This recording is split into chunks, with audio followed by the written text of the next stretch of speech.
Yoga Kundalini Upanishad, presented by Svayam Prakash Sharma. We begin the Upanishad with an invocation.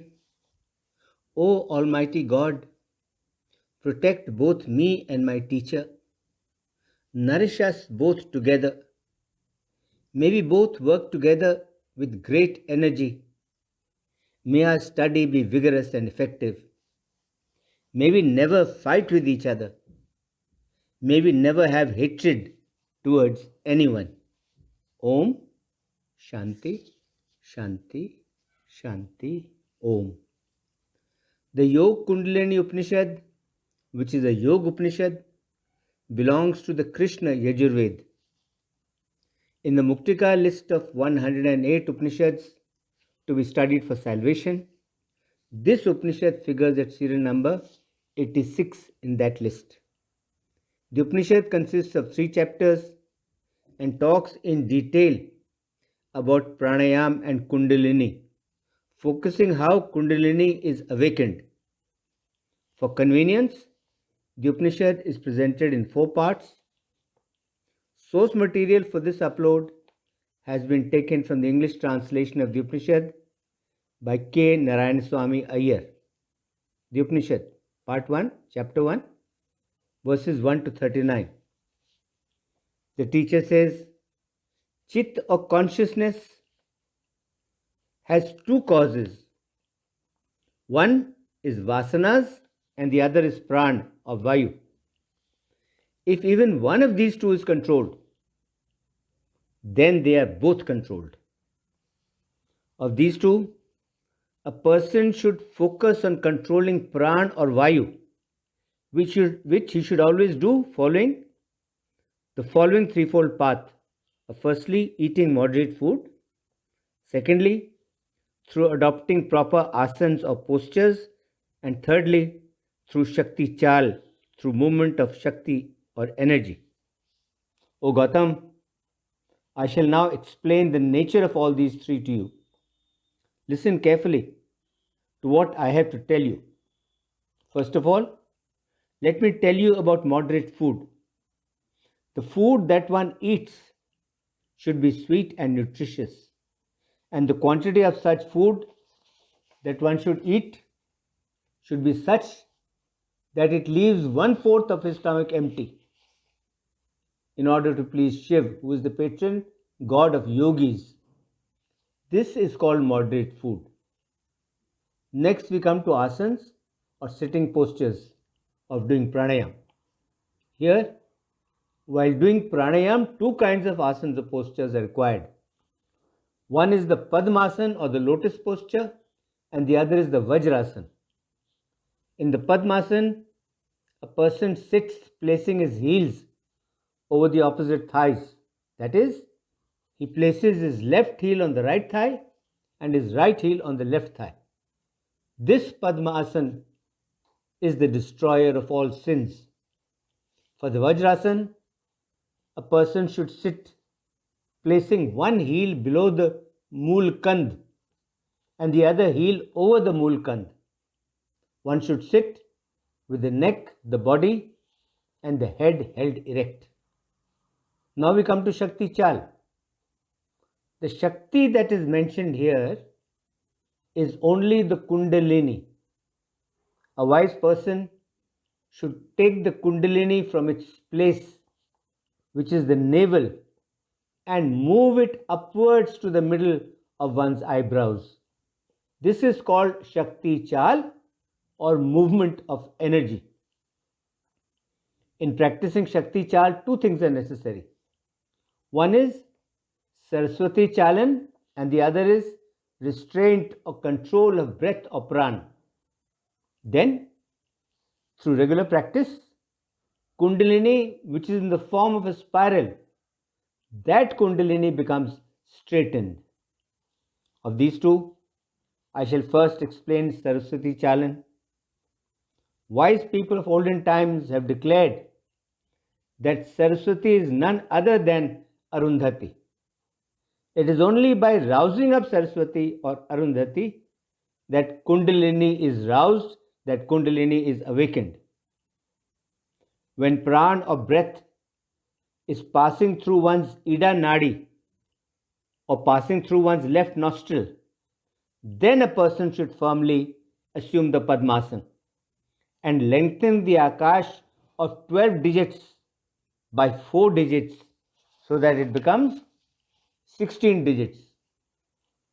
The wise person should bind the Saraswati Nadi by means of this lengthened breath.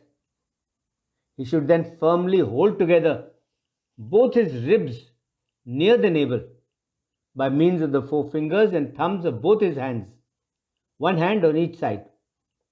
He should then stir up his Kundalini with all his might from right to left, doing so repeatedly for a period of 2 muhurtas or 48 minutes.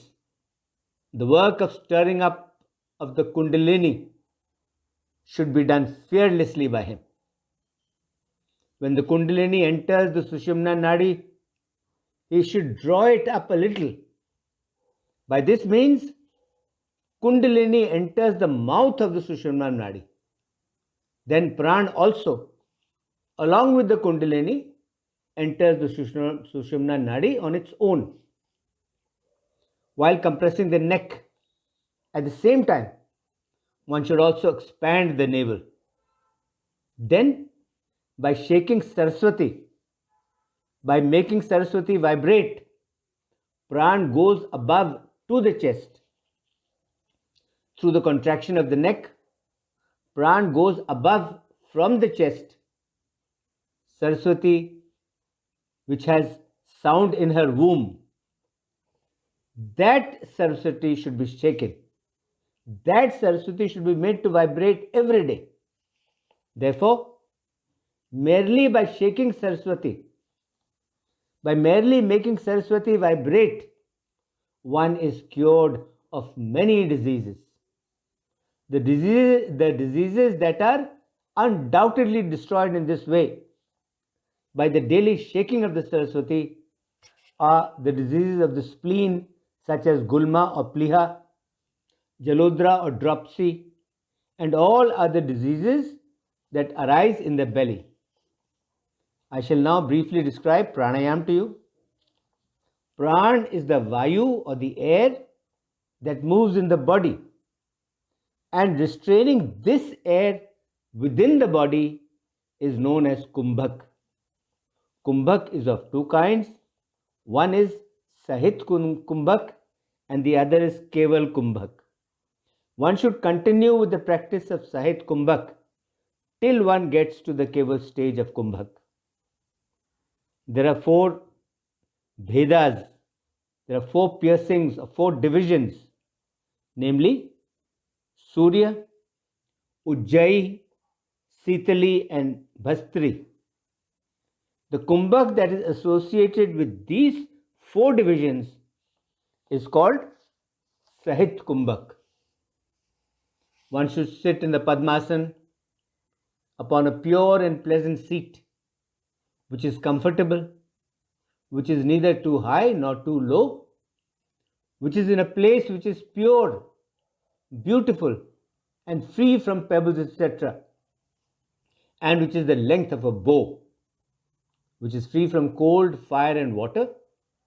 Then, sitting in the Padmasana, one should shake or cause to vibrate the Saraswati. One should slowly inhale the breath from outside for as long as the person desires, which he should do through the right nostril. The breath so inhaled should be exhaled through the left nostril. He should exhale the breath after purifying his skull by forcing the breath up. This not only destroys the 4 kinds of evils caused by Vayu, but it also destroys all the intestinal worms as well. This should be done often, and it is this that is called Surya Bhed. One should close the mouth and slowly draw the breath up as before through the nose using both the nostrils. He should retain the breath so drawn in the space between the heart and the neck. He should then exhale through the left nostril. This destroys the heat caused in the head as well as the phlegm in the throat. It removes all diseases. It purifies his body and it increases the gastric fire within. That is, it increases his power of digestion. It also removes the evils arising in the nadis. It removes jalodhar, that is water belly or dropsy, and dhatus. This kumbhak is called ujjayi, and it can be practiced even when a person is standing or when he is walking. In Sithali kumbhak, the breath is drawn up as before through the tongue with the hissing sound sa. The breath so drawn in is retained as before. The wise slowly exhale the air through both the nostrils. This Sithali kumbhak destroys diseases such as gulma, pith, consumption, bile, fever, thirst, and it even destroys poison. The wise man should sit in the Padmasana, holding his belly and neck erect. He should close the mouth and exhale with care through both the nostrils. Then he should inhale a little with speed up to the heart so that the breath fills the space with noise between the neck and the skull. Then he should exhale in the same way and inhale repeatedly. He should be like the bellows of a smith, which are stuffed with air inside, and then the air is let out with pressure, forcefully. He should operate in the same way, filling his body with air and then exhaling the air forcefully. If the body gets tired, then he should inhale through his right nostril. If his belly is full of vayu, then he should press his nostrils well with his fingers, except his forefinger, and performing kumbhak as before, he should exhale through his left nostril. This frees one from diseases of fire in the throat or inflammation in the throat. It increases the gastric power within. It enhances his digestive powers. It enables one to know the Kundalini. It produces purity by removing sins. It gives happiness and it destroys phlegm, which is the bolt or obstacle to the door of the mouth of Brahmanadi, namely the Sushumna.